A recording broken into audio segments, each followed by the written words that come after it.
أعوذ بالله من الشيطان الرجيم. بسم الله الرحمن الرحيم. وإذ أخذنا ميثاقكم ورفعنا فوقكم الطور خذوا ما آتيناكم بقوة واذكروا ما فيه لعلكم تتقون ثم توليتم من بعد ذلك فلولا فضل الله عليكم ورحمته لكنتم من الخاسرين. وَلَقَدْ عَلِمْتُمُ الَّذِينَ اعْتَدَوْا مِنكُمْ فِي السَّبْتِ فَقُلْنَا لَهُمْ كُونُوا قِرَدَةً خَاسِئِينَ فَجَعَلْنَاهَا نَكَالًا لِمَا بَيْنَ يَدَيْهَا وَمَا خَلْفَهَا وَمَوْعِظَةً لِلْمُتَّقِينَ.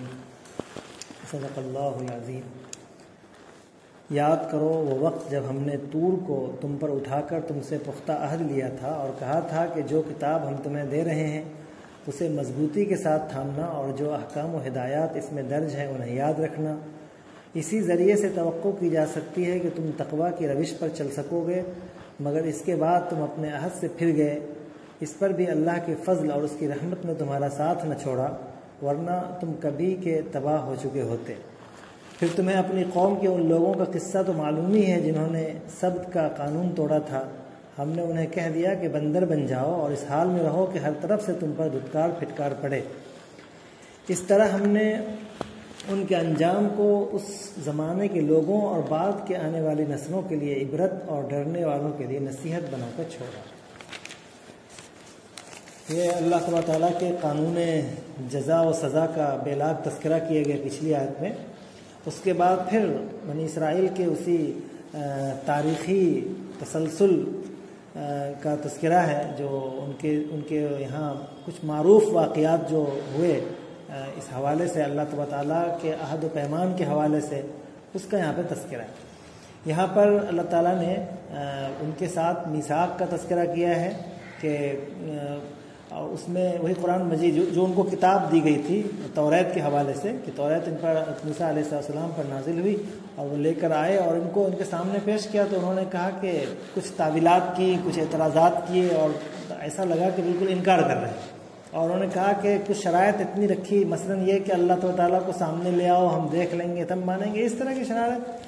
تو اللہ تبارک و تعالیٰ نے ان کے اوپر طور پہاڑ کو سامنے کر دیا اور کہا کہ اس کو تمہارے اوپر گرا دیا جائے گا اگر تم اس میں اعتراضات کرو گے. چنانچہ وہ لوگ پھر یہ دیکھ کر کے راضی ہوئے. اور تو ظاہر ہے کہ ان سب چیزوں سے ایک بات یہ معلوم ہوتی ہے کہ اتنی بڑی شرارت ہوتی ہے تو شرارت ایسا نہیں کہ پوری قوم کرتی تھی، بلکہ اس کے کچھ لوگ اس طرح کی باتیں کرتے تھے اور ان میں جو خاص طور پہ جو ذمہ دار قسم کے لوگ ہیں وہ بھی کر لیا کرتے تھے. اس وجہ سے اس طرح کی باتیں، ورنہ اگر پوری قوم کرتی تو ظاہر ہے کہ معاملہ ہی ختم کر دیا جاتا. کچھ لوگ کرتے پھر ان کو کچھ لوگ سمجھانے والے ہوتے نہیں یہ مطالبہ نہیں ہونا چاہیے، یہ غلط بات ہے یا اس طرح کی چیز، پھر ان کو توبہ کی توفیق ہوتی. تو گویا یہ ٹال مٹول کرنے کا ان کے یہاں سلسلہ تھا اور پھر فوراً جو مطلوب رویہ تھا اس کو پورا بھی کر لیتے تھے. تو اس لیے ان کو معاف بھی کر دیا جاتا تھا. یہاں پر بھی وہی بات کہی گئی. لیکن توریت جب دینے کی بات آئی تو ان کے ساتھ جو توریت کے حوالے سے دو باتیں بطور خاص کہی گئی. اور اس سے پہلے ان کے جو بنی اسرائیل کے ساتھ جو عہد کیا گیا، عہد لیا گیا، اس کے لیے میثاق کا لفظ استعمال کیا. میثاق کا لفظ ایک تو عہد بھی ایک بہت ہی اہم ترین معاملہ ہے، کسی سے کیا ہوا معاہدہ. اور جب میثاق ہو جائے تو میثاق اس عہد سے اونچی چیز ہوتی ہے، یعنی جس میں تمام اخلاقی اور ہر طرح سے اس کی تکمیل اور ذمہ دارانہ احساس کے ساتھ اس کی تکمیل کا اس میں مطالبہ ہوتا ہے. عہد میں تو آپ کسی چیز پر قائم رہ جائیں، لیکن میثاق جو ہوتا ہے اس میں پوری اس کو قائم بھی رہنا ہے اور مزید اس کی ذمہ داری کے احساس کے ساتھ. قرآن مجید میں جو میثاق کئی جگہوں پہ استعمال ہوا ہے، ان میں بطور خاص ایک نکاح کے حوالے سے بھی میثاق کا لفظ استعمال کیا گیا، یعنی وہ میثاقاً غلیظہ کا لفظ استعمال کیا گیا. تو اس میں وہی مراد ہے کہ ذمہ دارانہ احساس کے ساتھ کسی معاہدے کو پورا کرنا، یہ میثاق کہلاتا ہے. اس میں یہ اصل چیز ان چیزوں کا اضافہ ہوتا ہے جس میں ذمہ دارانہ احساس کا مطالبہ ہوتا ہے. توریت کے حوالے سے جب توریت ان کو دی گئی تو اس کے حوالے سے دو باتوں کا خاص طور پر مطالبہ کیا گیا. ایک تو خذوا ما آتیناکم بقوہ، اس کو بہت مضبوطی سے پکڑنا ہے. تمام کتابوں کے بارے میں یہی مطالبہ ہوتا ہے کہ اس کتاب کو بہت ہی مضبوطی سے پکڑنا ہے. ذرا سا بھی اس کتاب میں اگر عمومی سستی اور کاہلی کی گئی تو پھر یہ کتاب ہاتھ سے نکل جاتی ہے. پھر اس کتاب میں چور دروازے کھول دیے جاتے ہیں. اس کتاب میں حشو و اضافے کا سلسلہ جاری ہو جاتا ہے. اسی طرح اس میں تبدیلی اور تحریف کی شکلیں پیدا ہو جاتی ہیں. تو اسی لیے اس کتاب کو جو اللہ تبارک تعالیٰ کی کتاب ہوتی ہے، جو اللہ کی طرف سے نازل کردہ کتاب ہوتی ہے، اس کو بہت ہی مضبوطی اور اہتمام کے ساتھ اس کو پکڑنے کی بات کہی جاتی ہے. اللہ کے رسول صلی اللہ علیہ وسلم نے بھی اس کتاب کے حوالے سے یہ بات کہی. حالانکہ اس کتاب کی مضبوطی کے لیے خود اللہ تعالیٰ نے قرآن میں اس کے تحفظ کی ضمانت کی بات کہی ہے، لیکن اللہ کے رسول صلی اللہ علیہ وسلم نے آخری ہدایت بھی یہ دی کہ اس کو مضبوطی سے تھامے رکھنا، اس کو دانتوں سے نواجس سے اس کو پکڑ لینا تاکہ یہ چھوٹے نہیں. اسی طرح حضرت یحییٰ کے حوالے سے زکریا نے جب بات کہی تو کہا کہ یا یحییٰ خذ الکتاب بقوہ. تو کتاب میں اصل ضروری یہ ہوتا ہے کہ اس کو ہم ہر طرح سے اس کو محفوظ کریں، ورنہ اس میں چور دروازے اتنے کھل جاتے ہیں کہ لوگ اپنے مطالب، اپنے مقاصد اور اپنے ہر اعتبار سے اپنے مسلک کو، اپنے فکر کو، اپنی سوچ کو، اپنے فائدے کی چیزوں کو ثابت کرنے کی کوشش کرتے ہیں ان کے طرز استدلال کے ذریعے، یا اس کو جملوں کو حذف کر کے، ان کے اعراب کو حذف کر کے، وغیرہ وغیرہ. تو اس لیے اس کتاب کو ہر طرح سے محفوظ کرنا. اور اس کے بعد دوسرا کہا گیا کہ وَاذْكُرُوا مَا فِيهِ لَعَلَّكُمْ تَتَّقُونَ. اور دوسرا اس میں جو کچھ بھی موجود ہے اس کو بھی کتاب، مجموعی طور پہ کتاب کی حفاظت، پھر جو کچھ اس میں ہے اس کی حفاظت، دونوں میں فرق ہوتا ہے. ایک تو کتاب کی حفاظت کے داخل خارجی شرارتوں سے محفوظ کرنا، یہ خذوا ما آتیناکم بقوہ میں ہو گیا، جس کے لیے ہمیں ضروری ہوتا ہے کہ ہم ہر تمام دروازے اس کے لیے بند کریں جہاں سے کوئی بھی تبدیلی یا کسی طرح کے تغیر کا امکان ہو سکتا ہے. اور اندرون طور پہ تحفظ یہ ہوتا ہے کہ اس پہ عمل کیا جائے. عملی زندگی میں اس کو جب ہم لے آئیں گے تو پھر وہ کتاب اپنے الفاظ کے ساتھ بھی محفوظ ہو جاتی ہے، اپنے معنی کے ساتھ بھی، کلام نفسی اور کلام لفظی دونوں اس کے محفوظ ہو جاتے ہیں اگر ہم عمل میں اس کو لے آتے ہیں. اور اگر عمل میں نہ لے آئیں تو اب اگر عمومی رویہ اس کے لیے اس کے خلاف عمل کا ہو جاتا ہے تو پھر وہ آیت وہ جو ہے یعنی اس کے اوپر پردہ خفا میں چلی جاتی ہے. اگر اس کی ضمانت کی ذمہ داری نہ ہو، جیسے کہ مثلا قرآن ہے، لیکن دیگر کتابوں میں جو تبدیلیاں ہو گئی ہیں اس کی بڑی وجہ یہ بھی رہی. خارجی فتنے تو ہوئے ہی کہ لوگوں نے اس دروازے کو بند نہیں کیا، اور خود ان کے علماء اور ان کے احبار نے وہ دروازے خود بھی کھولے اور دوسروں کو بھی موقع دیا. مثلا انجیل میں، اب توریت میں دیکھیے کہ ان کے علماء اور ان کے ربانیین نہیں کھولا، لیکن انجیل میں آپ دیکھیے تو پالس کے لیے موقع مل گیا اور اس نے پوری طرح سے، جبکہ پالس حضرت مسیح کا، حضرت عیسیٰ علیہ السلام کا سخت مخالف انسان تھا، اس مسیحیت کی فکر مسیحیت کی بھی سخت مخالف تھا، لیکن اس کو موقع مل گیا اور اس نے پورے طور پہ بدل کے رکھ دیا. اسی طرح تو دونوں، چونکہ بنی اسرائیل میں دونوں طرح کی بات ہوئی ہے، خود توریت میں بھی تحریف میں اور انجیل کی تحریف میں، ان دونوں عوامل کا بہت بڑا دخل ہے کہ ظاہری طور پہ بھی، خارجی طور پہ بھی اس کو بند نہیں کیا جا سکا، اور داخلی طور پہ بھی وہ توریت پر عمل نہیں کی، بلکہ جہاں اپنے مقاصد ہوتے تھے، جن آیتوں پہ عمل کرنے میں فائدہ ہوتا تھا اس کو تو وہ کر لیتے تھے. جہاں مالی اور اپنے عہدے اور مناصب کے چھوٹ جانے کا خطرہ ہوتا وہاں فوراً آیت کو چھپا لیتے یا اس وقت آیت کو بیان نہیں کرتے. تو اسی لیے کہا گیا کہ دونوں پہلو سے ہمیں کرنا ہے، ایک عملی طور پہ بھی اور خارجی طور پہ بھی اس کے تحفظ کا خیال رکھو، تبھی یہ کتاب محفوظ رہ سکے گی، ورنہ نہیں رہ سکے گی. اور تبھی یہ کتاب معیار تقویٰ بن سکتی ہے، تبھی یہ کتاب معیار ہدایت بن سکتی ہے. اگر ان دونوں دروازے ان کے لیے بند نہیں کیے گئے تو پھر اس کتاب سے تقویٰ اور ہدایت حاصل نہیں ہو سکتی.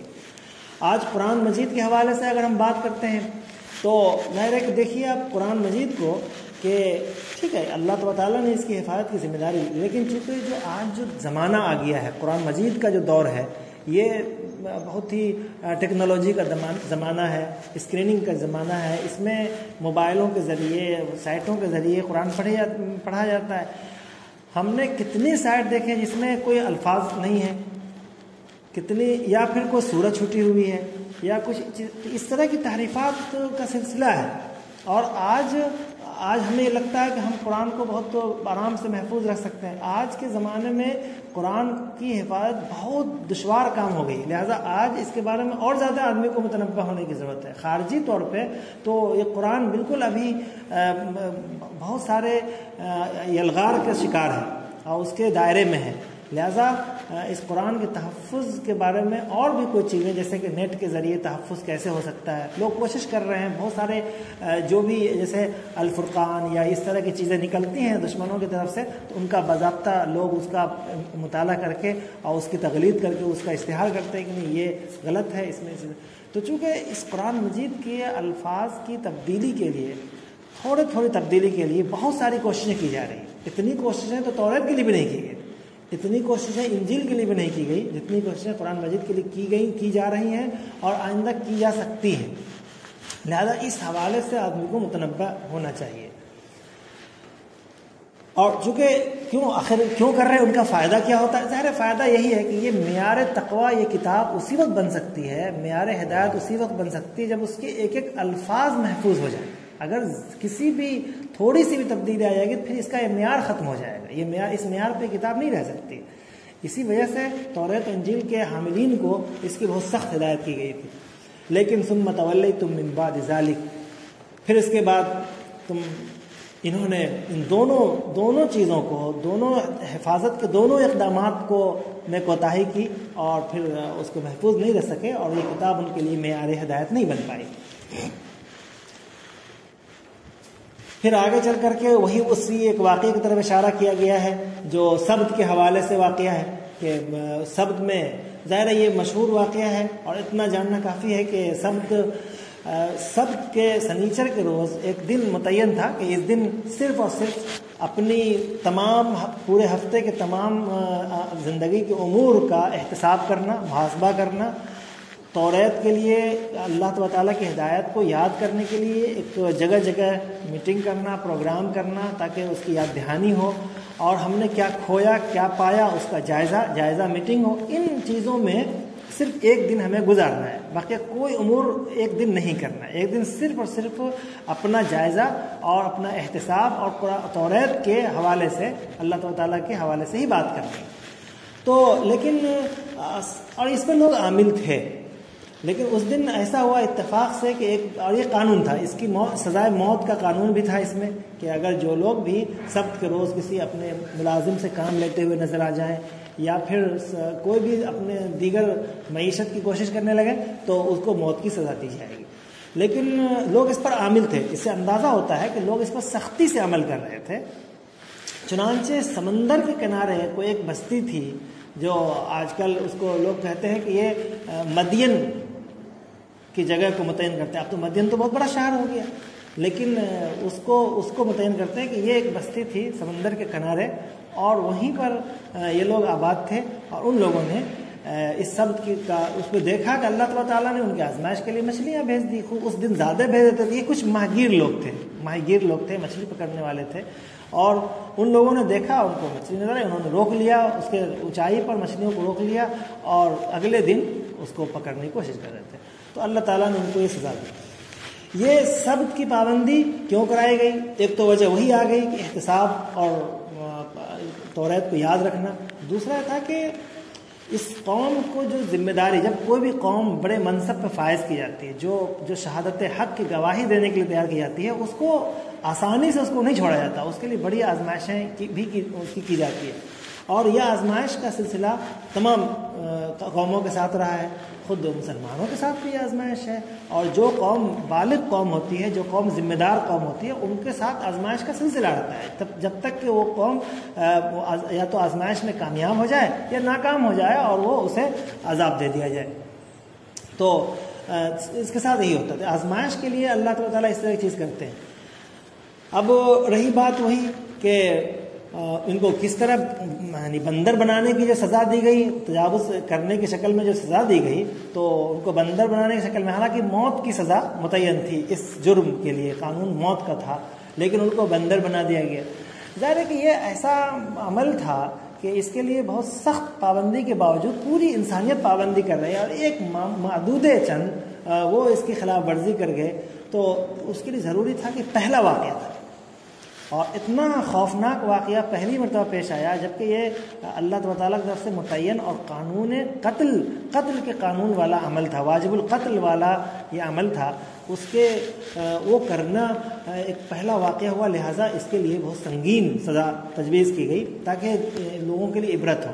اور ظاہر ہے کہ یہ لوگ کوئی بہت اچھے لوگ، بنی اسرائیل کے بھی اچھے لوگ نہیں ہوں گے، یہ لوگ بہت ہی اجڑ ٹائپ کے اور اس طرح کے لوگ رہے ہوں گے، اس لیے ان کے لیے یہ چند لوگ ہیں، بہت معدود لوگ ہیں، یہ پوری قوم کا مسئلہ نہیں ہے، نہ تو وہ پوری بستی اس کے تعلق سے اس کا شکار ہو گئی، بلکہ بستی کے کچھ لوگ ایسے ہوئے 2 4 5 10 اور ان کو عبرت بنایا گیا اور ان کو اس طرح کی سزا دی گئی۔ یا پھر یوں کہا جائے کہ ان کی فطرت میں تبدیلی کی گئی، جیسا کہ بات آئی، اور ان کا تھے تو وہ جسم کے اعتبار سے انسان ہی، لیکن ان کا سارا رویہ، ساری چیزیں بندر اور خنزیر کی طرح ہو گئی ہمیشہ، اور لوگ ان کو بذاتر لوگوں کو محسوس ہوتا تھا کہ اس بستی میں کچھ لوگ ایسے ہو گئے تھے۔ یہ واقعہ اتنا مشہور ہوا کہ پورے علاقے میں پھیل گیا، اور جب بھی لوگ اس سمندر کے پاس جاتے، چونکہ وہ بہت خوبصورت جگہ ہے، کوئی بھی ہے سمندر کے کنارے آباد علاقہ، اور تو وہاں پہ لوگوں کو جانا ہوتا ہے، سیاح ہیں یا اس طرح کے لوگ جاتے رہتے ہیں، تو ان کے لیے وہ عبرت کا سامان ہوا، انہوں نے دیکھا کہ یہ لوگ اس طرح کی سزا میں گرفتار ہوئے۔ تو اصل بات تو یہی کہی جائے گی کہ اگر وہ لوگ واقعتاً خنزیر اور بندر بنائے گئے تو سب لوگ نہیں تھے، وہ چند لوگ تھے، اور چند کو اس طرح کی سخت سزا دی گئی۔